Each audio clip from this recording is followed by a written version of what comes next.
Assalamualaikum warahmatullahi wabarakatuh.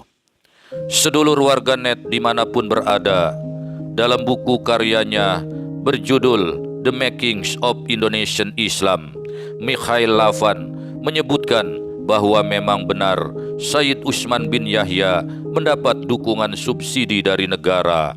Utsman menerima tunjangan dari pemerintah kolonial Belanda yang dibayarkan secara diam-diam oleh Snok Horgrone. Snok menganggap dan menyebut Utsman sebagai teman Belanda. Nico Jacobtien dalam bukunya menulis demikian. Snok menyebut Sayyid Utsman lebih penting dari pembesar yang bejat.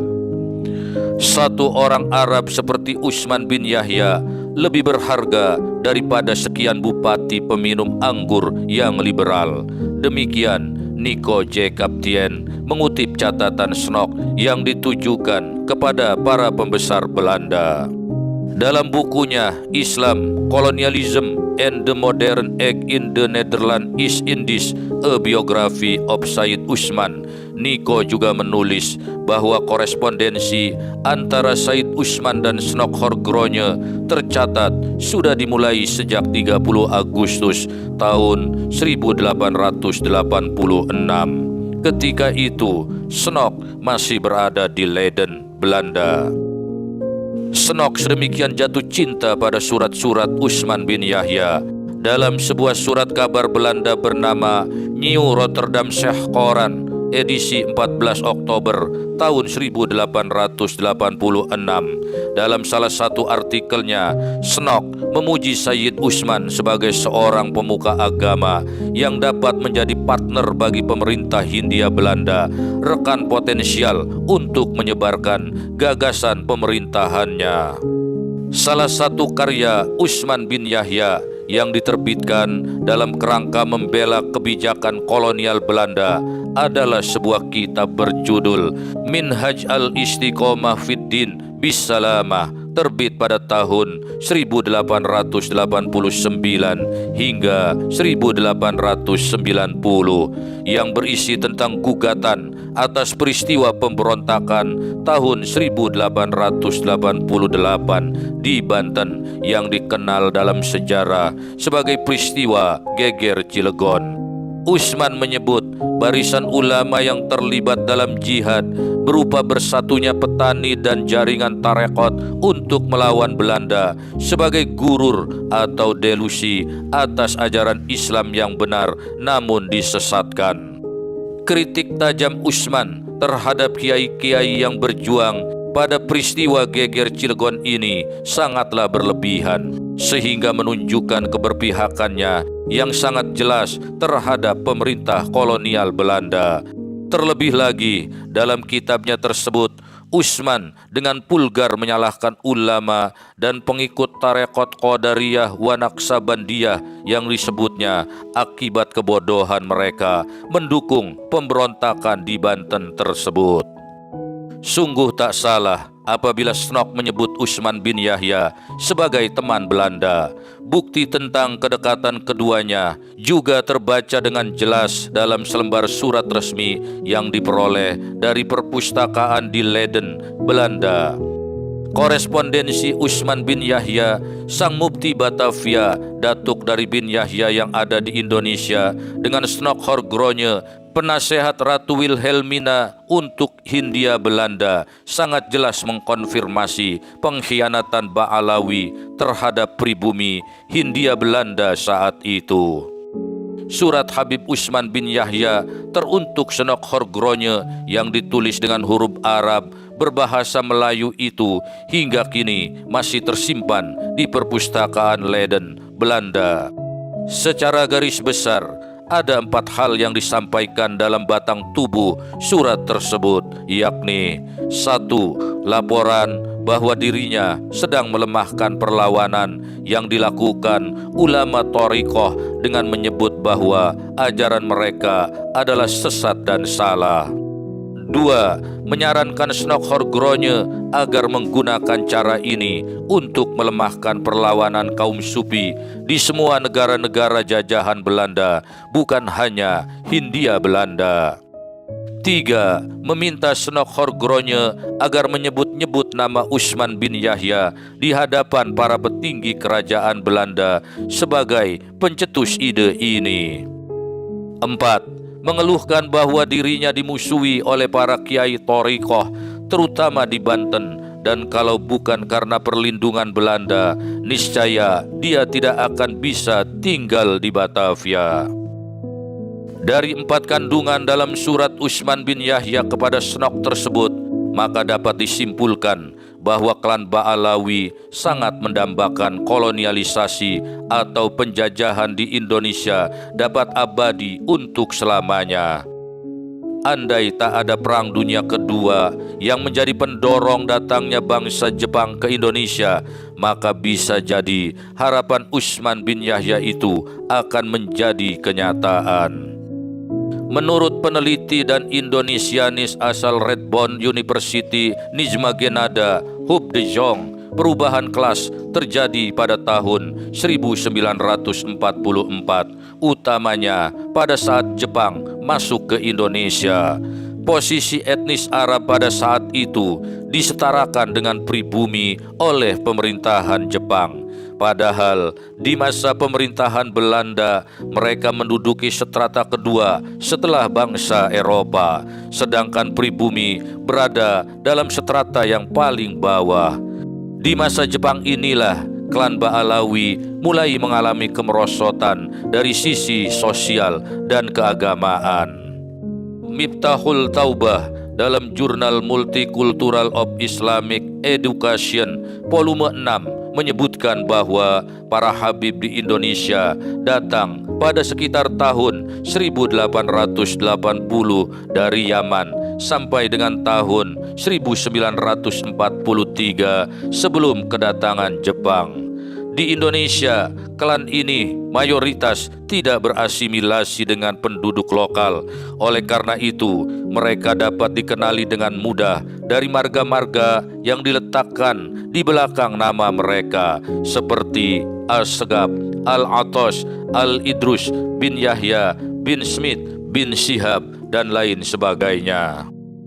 Sejak era Gerakan Indonesia tahun 1908 hingga 1920, bangsa Indonesia mulai mempertanyakan identitas kebangsaan sebagai upaya kesadaran nasionalisme Indonesia.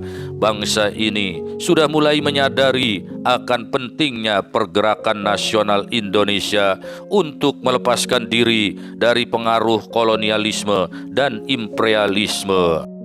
Kongres Pemuda pada tanggal 28 Oktober tahun 1928 dihadiri oleh berbagai organisasi pemuda seperti Yong Minahasa, Yong Ambon, Masyarakat Pasundan, Budi Utomo, Jong Java, Jong Islami Tenbon, dan sebagainya. Bahkan ada beberapa kelompok lain selain kelompok pribumi yang juga berpartisipasi dalam kongres yang menghasilkan Sumpah Pemuda itu. Mereka misalnya terdiri dari THHK, kependekan dari Tionghoa Kui Kuan, dan ada pula kelompok pemuda keturunan Arab.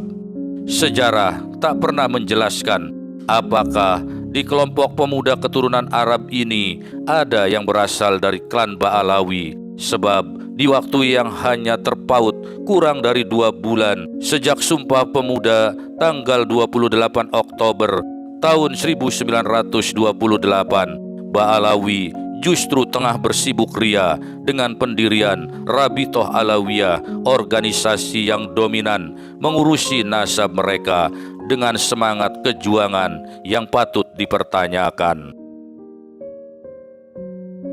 Sedulur warganet, demikian narasi singkat kita kali ini. Sulit dimungkiri, di masa kolonial Belanda, klan Ba'alawi Laksana telah berada di atas Menara Gading. Mereka adalah golongan tertinggi dan sangat terpandang. Jika kemudian sejarawan banyak menulis tentang peran serta keturunan Arab Indonesia di masa perjuangan kemerdekaan, maka patut dipertanyakan, apakah klan Ba'alawi turut serta dalam perjuangan itu?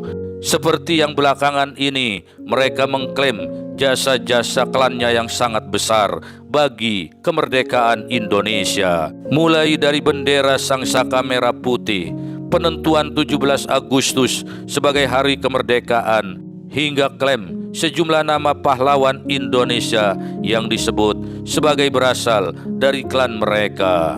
Sama seperti klaim mereka yang mengaku-ngaku sebagai juriya Rasulullah, maka klaim mereka atas jasa-jasanya dalam perjuangan kemerdekaan Indonesia juga sangat patut diragukan. Bila kita mengutip catatan G.V. Fitzgerald, seorang mantan advisor atau penasehat di kantor urusan pribumi pemerintah kolonial Belanda, orang-orang Arab Hadrami di Indonesia pada waktu itu terbagi ke dalam 5 golongan, yaitu 1. Golongan Saddah, yaitu golongan tertinggi dan terpandang. Golongan ini merupakan golongan ningrat keagamaan. Klan Ba'alawi memonopoli golongan ini. 2. Golongan Qabail, yaitu golongan ningrat duniawi. Inilah yang sebenarnya golongan penduduk Hadramaut asli yang terbiasa memanggul senjata saat berkonflik dengan pihak luar. 3. Golongan Masyayikh, yaitu mereka yang bergerak dalam bidang pendidikan dan pembelajaran. 4. Golongan Da'fa dan Masakin, yaitu mereka yang umumnya dari petani, pedagang, dan pengrajin. Yang kelima atau yang terakhir, golongan Abid, yaitu golongan budak belian. Jangankan terhadap warga pribumi Indonesia, terhadap keempat golongan imigran Hadrami yang ada di bawah mereka, Ba'alawi telah membuat jurang yang sangat dalam. Klan ini sangat menutup diri. Bahkan seperti disinggung di muka, mereka sama sekali tidak berasimilasi dengan penduduk pribumi. Terlebih lagi, di dalam tubuh keluarga mereka terdapat sistem kafa'ah, yakni sebuah tradisi kuno yang membatasi jalur perjodohan kaum wanita mereka hanya dengan pria dari kalangan mereka sendiri. Maka mereka bagaikan menuai karma. Ketika tes DNA mereka kedapatan berhaplogrup G, tak ada jalan atau alasan untuk mengelak dengan dalih bahwa klan mereka telah berasimilasi. Temuan genealogi ini jelas mengkonfirmasi bahwa mereka adalah mutlak keturunan Yahudi, bukan keturunan Bani Hashim, dan dengan demikian dengan sendirinya tercampakkan sangat jauh dari jejak genealogi Saddah Rasulullah Shallallahu Alaihi Wasallam. Masih sudikah para mukibin memuja dan menyanjung mereka setinggi langit? Terima kasih kepada sedulur yang telah turut serta membangun, menjaga, dan merawat channel ini dengan menekan tombol like dan subscribe. Tinggalkan atensi, saran, serta kritik membangun di kolom komentar. Sampai jumpa di video-video selanjutnya. Wassalamualaikum warahmatullahi wabarakatuh.